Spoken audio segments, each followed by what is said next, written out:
Elle est là, oui, je sais, regardez-moi ça là. Voilà.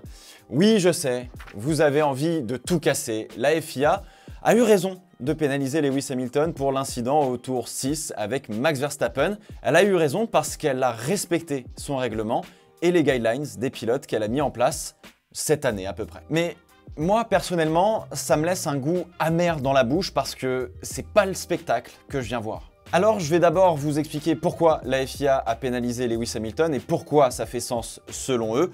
Puis après, je vais vous donner ma vision de comment j'aimerais qu'on juge ce genre de manœuvre pour garder du spectacle en piste, en toute équité si possible évidemment. Et enfin, on verra ensemble que préciser le règlement pour les actions en piste, c'était exactement ce qu'il ne fallait pas faire, car une bataille ça peut se faire évidemment sur un virage, mais certaines durent plus longtemps et le règlement ne le prend pas en compte. Alors oui, je sais, c'est pas un fast five, mais vous parlez des Grands Prix, ça a commencé à me manquer, donc revenir sur un aspect en particulier du Grand Prix pour vous l'expliquer, c'est clairement ce que je préfère plutôt que de faire un débrief, essayer de parler un peu de tout le monde, etc. Si ça vous chauffe, ce genre de format, lâchez un petit pouce bleu, ça me fera le plus grand de tous les plaisirs. Bon alors, pourquoi donc la FIA a pénalisé Lewis Hamilton de 10 secondes au virage 4 du tour 6 du Grand Prix du Mexique?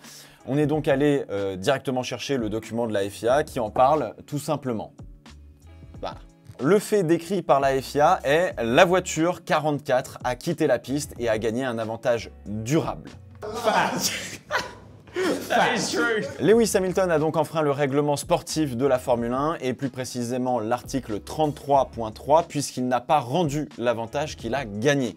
Il a coupé un virage et a gagné du temps ou une position pour faire un peu plus simple. Dans la raison donnée, la FIA note que Lewis Hamilton n'a pas respecté la route à emprunter dans l'échappatoire puisqu'il arrivait trop rapidement pour pouvoir la prendre. Malgré la note du directeur de course de devoir emprunter cette route si jamais un pilote n'arrivait pas à prendre le virage 4, les commissaires sportifs ont laissé passer cette action-là. Cette action, elle seule, a eu droit à son petit document aussi, histoire d'être en règle comme il le faut et respecter tout ce qu'il faut d'un point de vue réglementaire. En revanche, en coupant le virage, le pilote de la voiture 44 a gagné un avantage durable sur la voiture qu'il dépassait, à savoir la voiture numéro 1, et n'a pas rendu la position après. De cette manière, la pénalité standard est imposée, 10 secondes de pénalité, et je vous le rappelle, cette année la FIA est plus sévère sur les pénalités pour le coup, et on l'a déjà vu sur d'autres Grands Prix, je crois même que c'était le cas l'année dernière où elle avait commencé à sévir un peu plus. La FIA a donc jugé le virage 4 et 5 seulement ensemble, partant du principe que Verstappen avait donc gagné légitimement la position sur Lewis Hamilton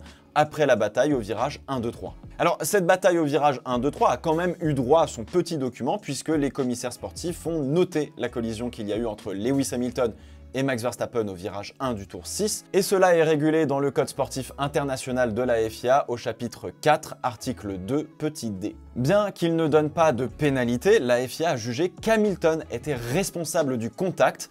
La raison est la suivante, l'axe des roues avant de Verstappen était à hauteur des rétroviseurs d'Hamilton, donc Verstappen avait le droit et l'habilité d'avoir la trajectoire de course. C'est une des raisons inscrites dans le fameux Driver Guidelines, donc la faute du contact revient sur Lewis Hamilton et non pas sur Max Verstappen, selon le règlement. Ceci étant dit, les commissaires ont déterminé que c'était un incident de course et rien d'autre car il n'y a pas eu d'avantage durable gagné sur ce virage, et en particulier à cause de ce contact. Au regard du règlement et des actions que l'on a eues en piste, tout a été jugé dans cette bataille selon ce qui est écrit. Donc oui, la FIA a eu raison, selon le règlement, de pénaliser Lewis Hamilton. Alors du coup, à cela, on peut identifier plusieurs problèmes. Déjà, on reproche à Lewis Hamilton d'avoir gagné un avantage durable en coupant le virage. Pourtant, Verstappen n'a pas pris le virage 4 non plus puisqu'il a mis les 4 roues en dehors des lignes blanches, même s'il a réussi à prendre le virage 5 un peu en catastrophe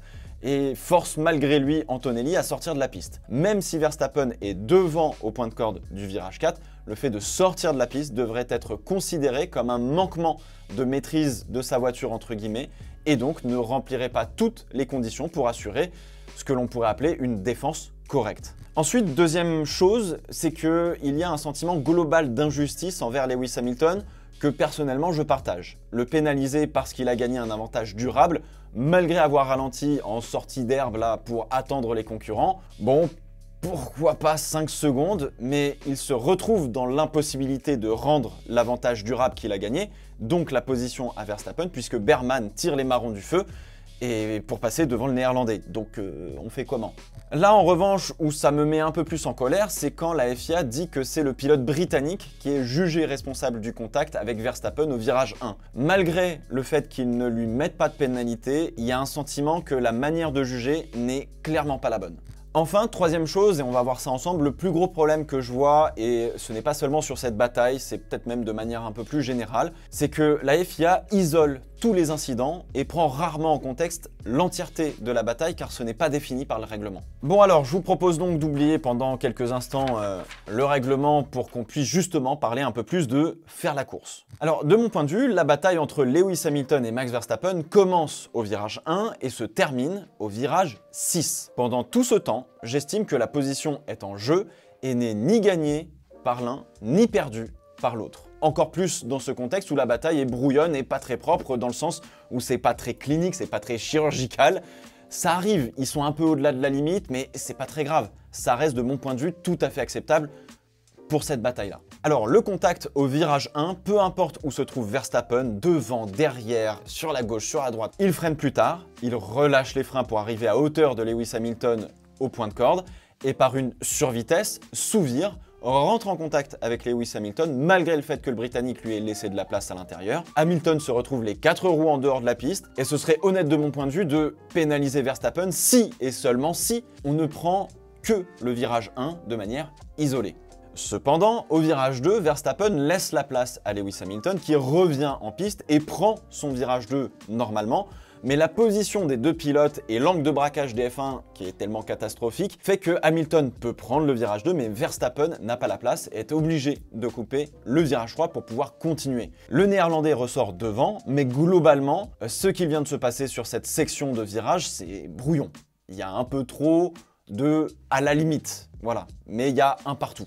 Chacun s'est fait emmener par l'autre au-delà de la piste, ils pilotent tous les deux sur la limite. En vrai, comme on pourrait dire, et comme disent les Anglais, rubbing is racing, donc quand ça touche un petit peu entre les roues, voilà. Et pour le coup, je suis relativement à l'aise avec ça.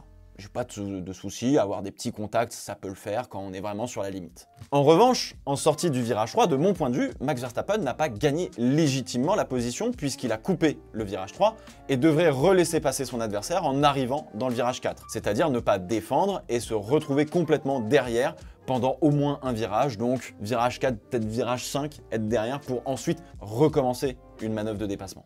Alors de cette manière, on jugerait l'ensemble de la bataille, ce qui permettrait de laisser peut-être même un peu plus de marge sur des actions qui vont légèrement au-delà de la limite réglementaire, mais qui contribuent tout de même au spectacle en piste. Tu me donnes un coup, je t'en rends un, tant qu'on se laisse la place sur le virage suivant, ça va, même si ça va un petit peu au-delà de la limite, on est dans les 20 meilleurs pilotes du monde, je m'attends pas à ce que l'on prenne le thé ensemble au point de corde. Hein. Donc oui, Verstappen garde la position qu'il a gagnée injustement dans le virage 1, 2, 3, et ce serait punissable de mon point de vue. Sauf que Lewis Hamilton coupe à son tour le virage 5, et repasse devant. Hamilton attend un peu, mais entre-temps, Berman est passé. Aussi parce que Verstappen est sorti de la piste entre le virage 4 et 5, donc du coup, Berman a pu croiser dans le 5. Bref, moralité de l'histoire, si dans cette situation, on devait mettre une pénalité, je dis bien si on devait mettre une pénalité, probablement que je mettrais 5 secondes aux deux pilotes. Non pas pour un avantage injuste gagné par l'un ou par l'autre, mais parce qu'ils sont sortis de manière répétée de la piste, ils ont entraîné de manière répétée un autre en dehors de la piste,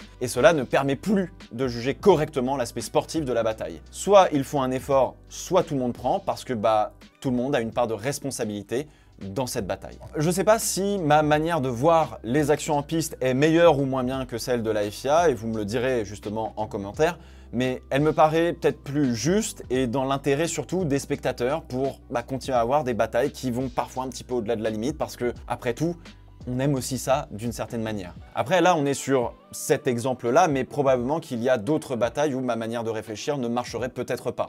Maintenant, j'aimerais terminer sur le problème du driver guideline. Et je vais pas revenir dessus en long, en large et en travers, mais rapidement sur la philosophie du truc. Alors la FIA, depuis quelques années, a commencé à préciser comment elle jugeait les actions en piste et les conditions qu'il fallait remplir pour savoir qui est en tort ou pas sur une manœuvre de dépassement. Vous savez, c'est le fameux « si mes roues sont devant au point de corde, j'ai la priorité du virage » ou encore « c'est quoi être à hauteur ?» Donc, est-ce que être à hauteur, c'est être au niveau des rétroviseurs, du train avant, ceci, cela, enfin bref, vous avez compris. Tout ça, c'est un véritable problème puisque maintenant, c'est la course à celui qui arrive au point de corde en premier qui prend la priorité. Alors, je comprends que ce soit logique sur un arrêt sur image de juger ça, mais la course, ça se déroule avec de la vitesse, ça roule, ça évolue. C'est jamais noir ou blanc, mais c'est toujours gris. En tout cas, c'est rarement noir ou blanc. Alors, ce que la FIA a l'air d'avoir oublié de définir, et c'est là tout le problème pour moi, c'est à partir de quand on juge qu'une voiture a gagné la position sur une autre. Donc en fait, là, on juge des actions en piste sur des moments précis d'arrêt sur image, mais jamais l'entièreté de l'action avec tout son contexte et sur potentiellement plusieurs virages. En fait, à vouloir trop préciser les règles, la FIA donne des réflexions opposées au bon sens de ce qu'est la course automobile et la bataille en piste. Bon, et puis avec tout ça, j'ai pas parlé du virage 1 au départ, là au tour 1 où c'était le boxon absolu, mais clairement il y a un vrai problème car il y a des positions qui n'ont pas été rendues à ce moment-là, notamment Leclerc sur Hamilton, je trouve de mon point de vue, et ça c'est pas normal. Bref, on avait fait d'ailleurs une vidéo sur le règlement et le code de conduite à adopter de la part de la FIA quand vous êtes pilote de Formule 1, donc si vous voulez aller un petit peu plus loin, vous pouvez avec cette vidéo, mais il faudra probablement qu'on la mette à jour d'ici quelques temps. Et si jamais vous êtes seul pour regarder un Grand Prix, n'hésitez pas à passer une tête les dimanches.